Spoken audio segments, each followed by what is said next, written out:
अहो मंडळी, ऐका ना, हिवाळा सुरू झालाय, ताजा ताजा वाटाणा बाजारात आलाय आणि वाटाणा वापरून वाटाणा भात तर झालाच पाहिजे की नाही. बघा काय दिसतोय, बहारदार आणि फार तामझाम नाही, फार मसाला नाही, पण इतका रुचकर होतो. आ हा हा, क्या बात है. नमस्कार, मी मधुरा. मधुराज रेसिपी मराठीमध्ये तुम्हा सर्वांचं खूप खूप खूप मनापासून स्वागत. सबस्क्राईब केलं की नाही, पटकन सबस्क्राईब करा. बरं, हिवाळ्याच्या दिवसांमध्ये असा कुकरमधून काढलेला वाफाळता मटार भात, वाटाणा भात, त्याच्यासोबत काहीच नाही आहे, नुसतं साजूक तूप, वाटाणा भात आली. आवडत असेल तर ओलं खोबरं पेरलेलं काय अफलातून लागतं. तोंडाला पाणी सुटलं. बरं, राहू देत. व्हिडिओच्या शेवटी साहित्याची सविस्तर यादी आहेच, पण मला काय वाटतं, पटकन एक नजर घालूयात ना काय काय घेतलं त्यावर. 2 कप तांदूळ घेतलाय. हा सुरती कोलम तांदूळ आहे. 1.5 पाव ताजा वाटाणा आणला होता, तो सोलून त्याचे एवढे दाणे निघाले, म्हणजे साधारण एवढे 1.5 कप भरतात. हळद, मोहरी, जिरं, हिंग, हिरवी मिरची, आलं, कढीपत्ता, मीठ, धनेपूड. यासोबतच आपण यामध्ये घालणार आहोत आपले मसाले. मधुराज रेसिपीचे madhurazrecipiclub.com या वेबसाईटवर जाऊन खरेदी करू शकता.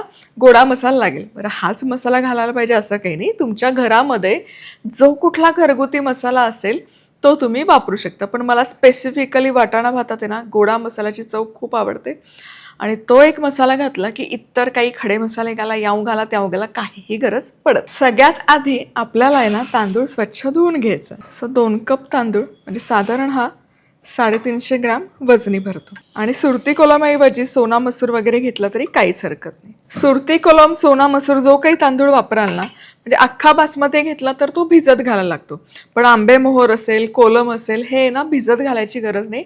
फक्त स्वच्छ धुवून निथळत ठेवायचं. सगळ्यात आधी आता तांदूळ स्वच्छ धुवून झाला की या भाताला सगळ्यात भारी जी चव लागते, हा नाही, कुठलाही मसाले भाताचा प्रकार करताना लसूण घालण्याऐवजी ना त्यामध्ये आलं मिरचीचा ठेचा घालून एकदा करून बघा, कमाल लागतो. आणि हे व्यवस्थित ठेचून घ्यायचं. आहा, काय तो ठेचत असताना सुवास तरवळतो. हे बघा, खूप बारीक नाही केला तरी चालेल, असा ओबडा बोबडा ठेवला तरी काही हरकत नाही. चला, आता कुकरमध्ये फोडणी घालूयात.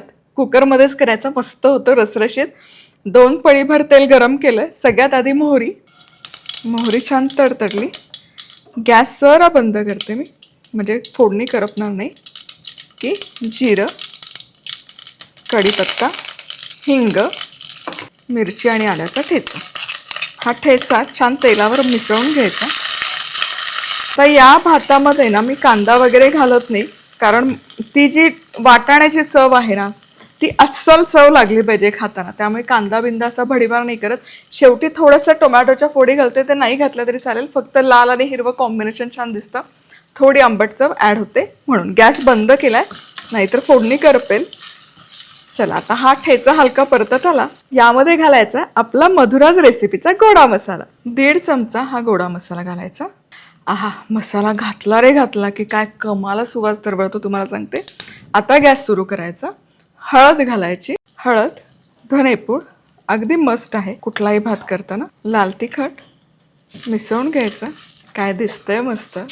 वाटाणा आहे ना आत्ता नाही घालणार, वाटाणा पाणी घातल्यावर घालायचा, म्हणजे मग त्याला सुरकुत्या वगैरे पडत. आता या बहारदार मसाल्यामध्ये हे जे तांदूळ आपण स्वच्छ धुवून घेतलेत हे घालायचं, मिसळून घ्यायचं. हा तांदूळ आहे ना या मसाल्यासोबत 1-2 मिनिट छान परतून घ्यायचा. हा असा तेलावर तांदूळ परतला ना, बुटका तांदूळ अख्खा जो येतो तसा तेलावर परतला की हलका होतो, शिजतो छान, आणि गिचगिच नाही होत, पण मऊ होतो. काय दिसतंय भारी प्रकरण. आहा, साधंच फोडणी आहे, साधेच बेसिक मसाले आहेत. काय होतं ना, प्रत्येक वेळेस असं वाटतं ठासून लसूण टाकला पाहिजे, कांदा टाकला पाहिजे तरच पदार्थ रुचकरतो. अजिबात नाही. प्रत्येक मसाल्याची आहे ना त्याची गोडी असते, चव असते, ती अचूक येण्यासाठी इतर जिन्नस नाही घातले तरी चालतात. आता तांदूळ छान परतला गेला. आता हा तांदूळ गरम गरम आहे म्हणून यामध्ये गरम गरम पाण्याचाच वापर करायचा. 2 कप तांदूळ घेतलाय, 4 कप पाण्याचा इथे वापर करतो. यामध्ये घालूयात चवीपुरतं मीठ, टोमॅटोच्या फोडी अशा मोठ्या मोठ्या, जसं मी तुम्हाला म्हणाले.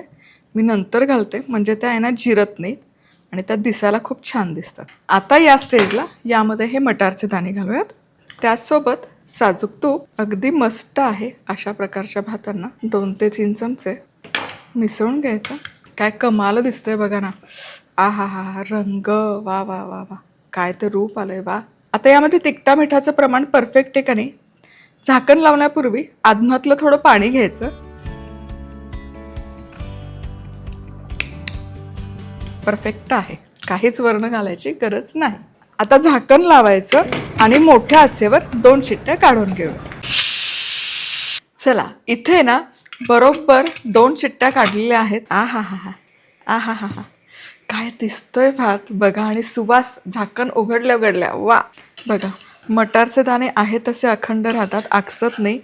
भात कुठे लागला नाहीये खाली कुकरला आणि मोकळा झालाय, पण असा दडदडीत नाही झालेला. त्याला मवारी जी लागते ती परफेक्ट आहे. बघा काय दिसते, वा वा वा वा वा. आणि त्या मोठ्या मोठ्या टोमॅटोच्या फोडी आपण ज्या घालतो ना, ते दिसायला एकतर खूप छान दिसतं आणि ते खाताना आहे ना भात, ती थोडीशी आंबटसर फोड खायला खूप मजा येते. हा भात वरून साजूक तूप, थोडा ओल्या नारळाचा खव, कोथिंबीर, आहा स्वर्गसुख. इतर काही कोशिंबीर चटणी काही घेऊ नका, त्या वाटाणा भाताचा अपमान होतो.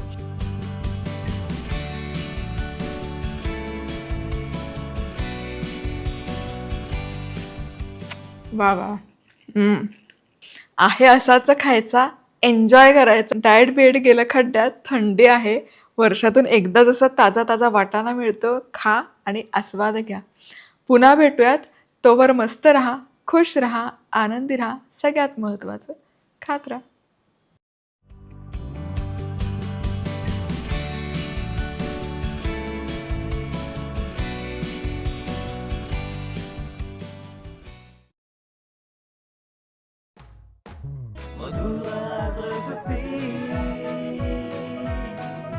मधुराज रेसिपी, महाराष्ट्राची अस्सल चव.